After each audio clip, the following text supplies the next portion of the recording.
I've got to tell you our story.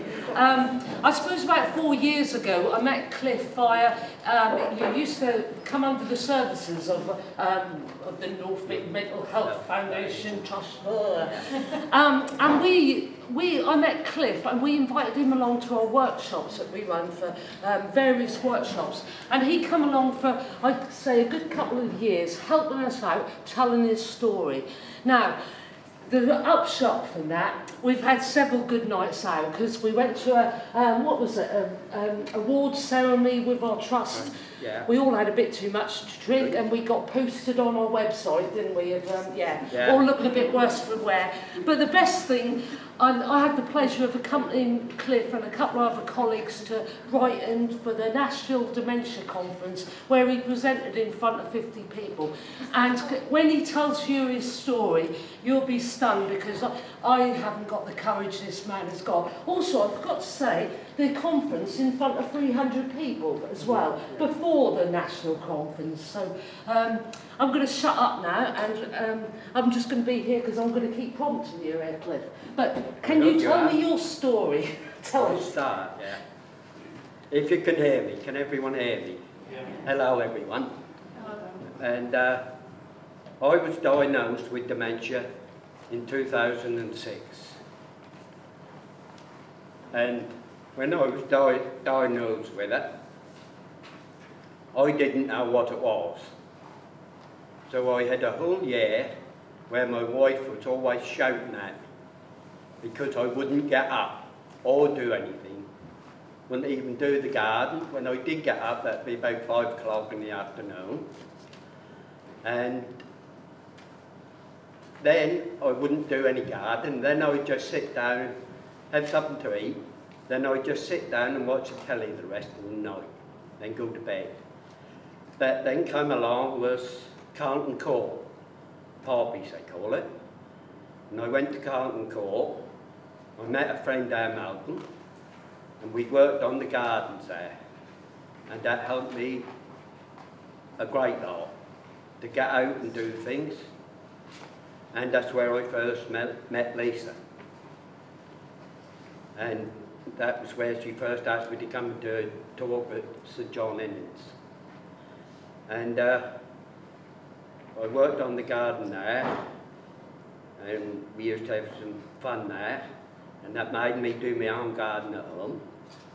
Then we got in touch with the care farm at Toff Monks, and I still go to that care farm 2 days a week, work with the animals, work in the polytunnels, and do everything else. And another thing, when I was first diagnosed, my 2 sons, they wouldn't accept their dad had got dementia. And when I used to go out shopping with my wife, we used to talk to our friends, or my wife did, and my wife told our friends that I got dementia, and most of them used to stand back a bit, oh, he's mental. But after about a year, most of them accept me now, because I see them up the town, as I go up the town when I'm not at the farm, at Beggles, go in the Wadley Centre, have a game of pool and snooker. And some of them say that, especially, I'll put this bit in, especially Londoners, who only know me by me going down there, they say, you ain't got dementia. Well, I tell them to start asking. But ever since I had it, that first year was the worst of it. And now, I go out and enjoy myself, go to Norwich City football matches, and get out about every day, and that's helped me to do it. I forget about dementia. Every time I wake up, that's another day I can enjoy myself. I look forward to every day. And that care farm my wife, when we have a yearly meeting to say whether I can keep going there or not, I have to pay to go there. First thing she say in the meeting is say, don't you dare stop this car park. And I know why, because I'm away from her, right? From under her heels. And another little bit I will put in, and you know all the roads around Norwich, you know where you've got the holes in? Well, it's my fault, because I built them, resurfaced them when I was at work. But, when I was diagnosed with it, I retired from work, only just. And we were then going to Giles House. I had a car then, I had a car for a year after I was first diagnosed with it. And then they took the driving licence away. Wouldn't let me have it no more, but that hit me bad for a little while. But now you can get anywhere on the bus with the bus pass. So that's how I go out, yeah. And when you go out with this lady, you have a good time. Thanks, Cliff. And her colleagues. Well, we did a Brighton, I'll put it there. Yeah, very good. And we got lost on the way to Brighton back, because Cliff has done the roads everywhere. You got us there, didn't you? Yeah, we didn't have a sat nav or anything. Just we went across the main road, but we shouldn't have went across, though. But I make reference to the behinds because it needs updating, but this is a poster that you did. The road representing your career in roads surfacing. Because I worked on the roads, but what you tell me, Cliff, which has always stunned me, how, as I say, as a road worker, you wouldn't talk in front of people, would you? No, I would be stand at the background. Absolutely. Because I used to sit on the roller and do nothing, sit on the backside all day, that I could hear everyone talking, but I wasn't one for stepping forward or talking to anyone. I used to hide out in the crowd, like my wife do now. And talking about your wife, Cliff, you said, it's in the middle of all this, you actually became her carer as well. That's right, yeah. Is it all right to talk about that? Yeah. So, she what was it, 2 years ago, she had 2 strokes right quick. That was only because my youngest boy was there when she had it, and he was on the phone straight away. He recognised that was a stroke. She's talking like I talk when I was drunk. And that's how he recognised, and he picked up the phone and phoned the ambulance straight away. Then I become her carer. But now we got my daughter there that looked after both of us. And she's doing well now, Jean, isn't she? She's She always moaned at me. I know that's when she's all right when she's moaning. Because she come from Nottingham originally. That's what it is. Yeah. That's straight up there. And she's the one, Jean is the one who learned me to stand up for myself, not hold back. And also another thing you do at the moment that you're not giving yourself credit for is you go to your surgery and talk to the medical students. Oh yeah, I do that as well, yeah. They phoned us up and asked us both to go. Jean does as well, yeah. So Jean talks about a stroke, does she? And you talk about dementia. Yeah. And as we know, in the past, any courses I've been on, or conferences or workshops, that's what makes it real, doesn't it? Hearing people's stories. How would you describe? I feel like Michael Parkinson now. Let me get closer. Now, how would you describe life now from 2006? So when you were really depressed, what would you? So you said life is a big lift up. A big lift up, and I look forward to every day now, because I know I'm going out and play. When I'm not at the farm, I know I'm going out and play pool or snooker. Then from there, I call to the pub. was going to say, only have two. There's a point in there somewhere, isn't there? Yeah. On the way home. And go out on the bike. Go out on the push bike as well. I didn't know you push bikes as well. Yeah, oh yeah, I do that as well. And you said you lost your licence, but what do you get to drive at the care farm? Tractor, everything. Yeah. Everything at the care farm, yeah. We muck out too, the animals. So Collect eggs. Oh, and I sell eggs in my house for the farm. And when I first put it there, my wife said, they're pension. Because they put the money in a jar or box. She said, oh, I said, no, they won't. And I had it there, 4 years now. And then had anything missed. It's because all on. They get about 20 to 30 pounds a week on it. Really? Yeah. Well, mind you, I get free eggs, though. Good. I think that's what the real message that you send across, because we hear people say you can live well with dementia, and all the government strategies say that, don't we? So I think you're a real example of someone who is living well. Oh yes, I'd like to say that's one nurse at the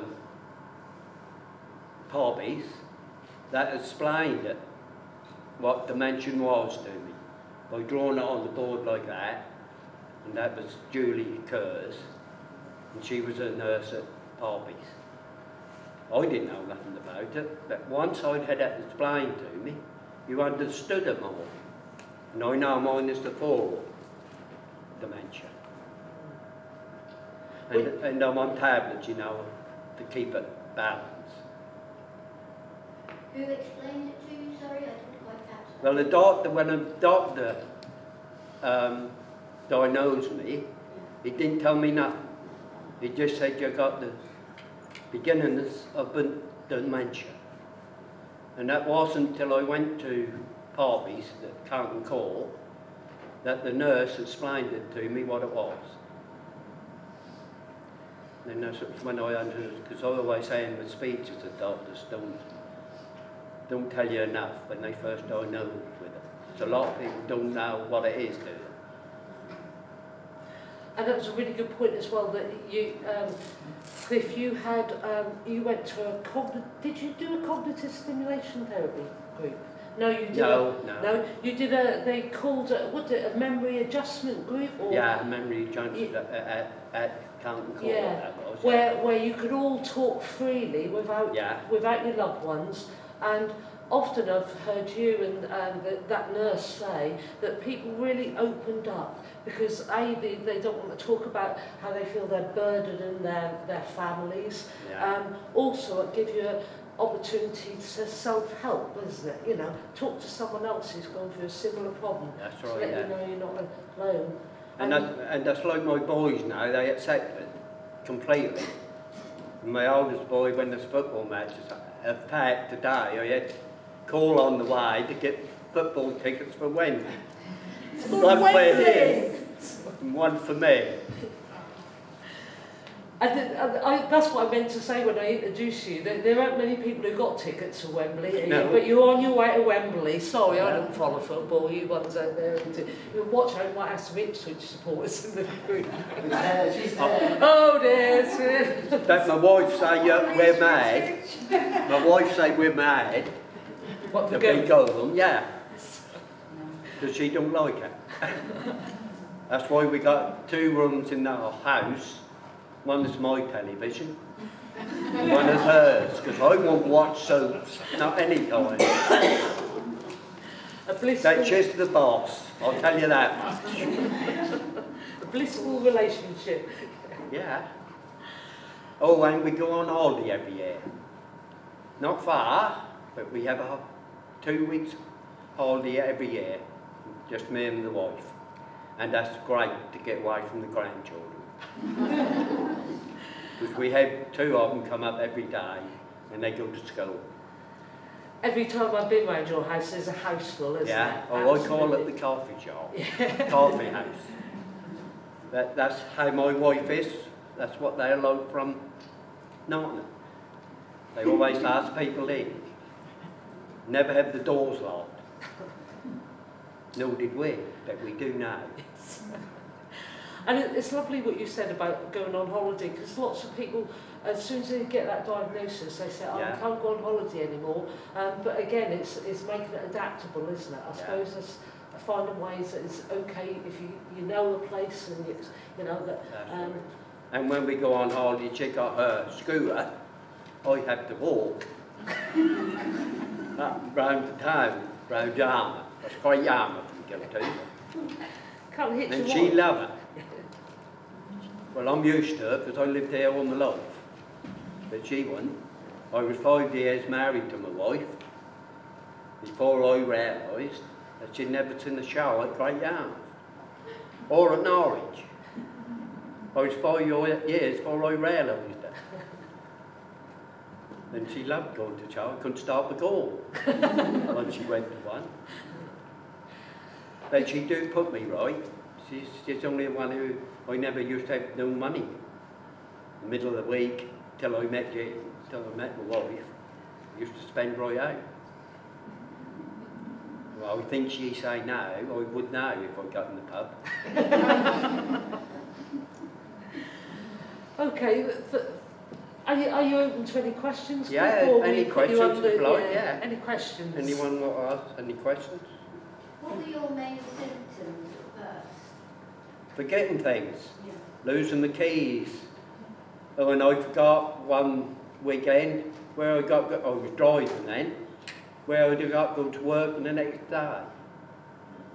And my boy took me to James Paget that day. But they said, oh, we all do that. That's all they said at James Paget at that time. Oh, we all do that. And sent me home.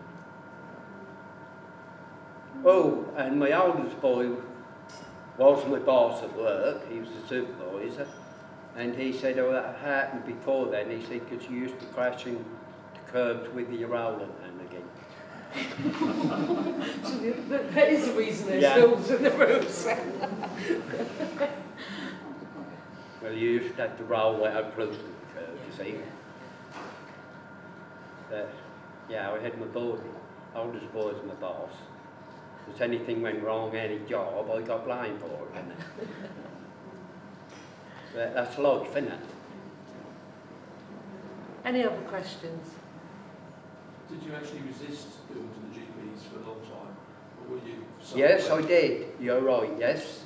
I used to say to my wife, there's nothing the matter with me. Yeah, you're right there. And is that about denial in a way, Cliff? You That know, was the first, yeah. Yeah. Because some people often say that's because they don't recognise it. But I often think that's about, no, I don't want to face that. Put it to your back of your mind, yeah. You know, when I get a cold now, the wife will say, well, you want to go to the doctor with that? I said, no, after all the years I smoked. There was nothing they can do. If there's any damage done, that's done now. It wouldn't make no difference if I pack up smoking or not. I was going to say you could tar the roads with your lungs, could you? So that's a bad joke, isn't it? No, that's all right. I can take that. I've heard it before. Okay. What medication are you on? Pardon? What medication are you on? 3 tablets a day. I can't remember the names of them. My wife gave them to me, and I give my wife her tablets. That's how we got over fishing them out, so we know each other take the tablets.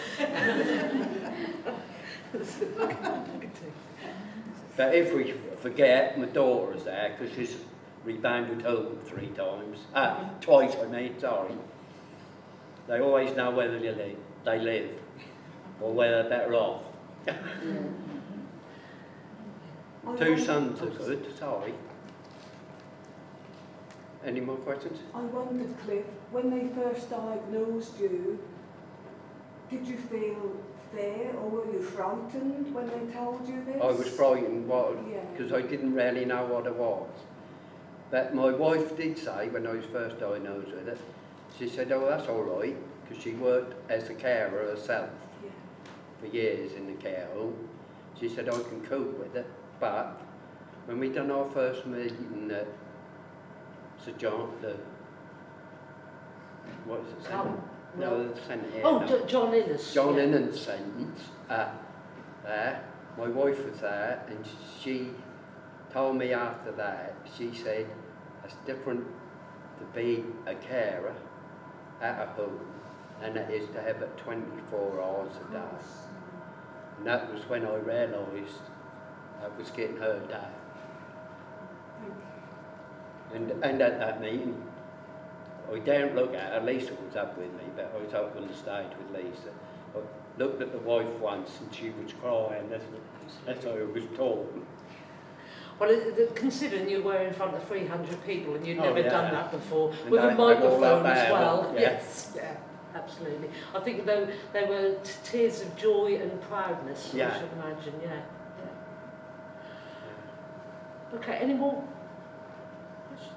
Oh, I do miss when I go out weekends and have a drink. Years ago it used to be me and her, but she don't come out now. I have a hard job to get, I do get her out Sundays, I take her for a meal up the town. But that is only the time she will come out now. Even the boys try to force her out sometimes. Force her. Yeah, my oldest boy is like that. Like he said to me today when I come up here, don't forget you've got our tickets. Where are they? You might get mugged Yeah, on the they're way here. back. No, they're here. Do you want them? Yeah, no, sell them for a lot of money. Can we give Cliff a big hand?